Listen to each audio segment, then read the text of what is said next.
Supreme court ने गुरुवार को राष्ट्रीय कंपनी विधि न्यायाधिकरण यानी कि एनसीएलटी के एक ऐसे फैसले पर गंभीर चिंता जताई है जिसमें एआई से तैयार किए गए गलत आंकड़े और मनगढ़ंत उदाहरणों का सहारा लिया गया था।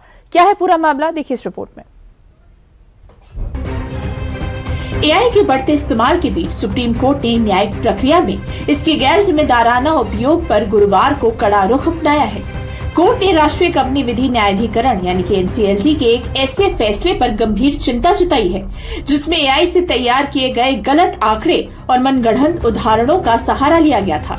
जस्टिस पीएस नरसिम्हा और जस्टिस आलोक आराधे की पीठ ने इस आधार पर एनसीएलटी और एनसीएलएटी के उस आदेश को रद्द कर दिया जिसमें इंसॉल्वेंसी प्रक्रिया को मंजूरी दी गई थी। अदालत ने साफ किया कि न्यायिक फैसलों में एआई का इस्तेमाल पूरी सावधानी और तथ्यों के सत्यापन के बाद ही होना चाहिए। आखिर ये पूरा मामला क्या है और सुप्रीम कोर्ट ने अपने फैसले में क्या क्या अहम टिप्पणियां की, आइए जानते हैं। एक्सेल इंफ्रा प्रोजेक्ट्स के दिवालियापन मामले में एनसीएलटी के एक आदेश को सुप्रीम कोर्ट में चुनौती दी गई थी।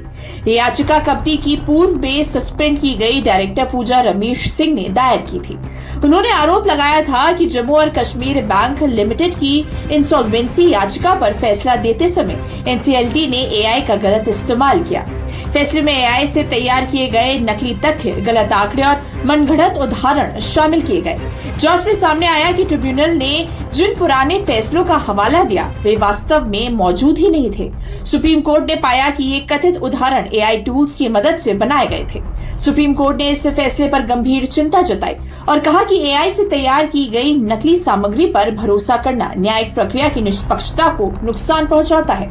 सुप्रीम कोर्ट ने कहा है कि कानूनी प्रक्रिया में एआई का अंधाधुंध और बिना सावधानी के इस्तेमाल अदृश्य और खतरनाक हो सकता है। कोर्ट ने यह भी स्पष्ट किया कि एआई का इस्तेमाल मददगार के रूप में किया जा सकता है, लेकिन फैसले लेने की पूरी प्रक्रिया में इंसानी नियंत्रण और जिम्मेदारी बनी रहनी चाहिए। अदालत ने कहा कि एआई का प्रयोग तेजी से बढ़ रहा है और ये हमारे कामकाज का एक अहम हिस्सा बन रहा है, लेकिन इसके साथ ही सावधानी और नियम कानून का पालन भी जरूरी है। सुप्रीम कोर्ट ने कहा कि एआई से नतीजे संतोषजनक और प्रेरणादायक हो सकते हैं, लेकिन यदि इसे बिना नियम कानून के छोड़ दिया जाए तो ये हमारे निर्णय लेने की प्रक्रिया को प्रभावित कर सकता है। इसलिए कोर्ट ने बार काउंसिल ऑफ इंडिया को निर्देश दिया है कि इस मामले की विस्तृत जांच के लिए एक कमेटी का गठन किया जाए।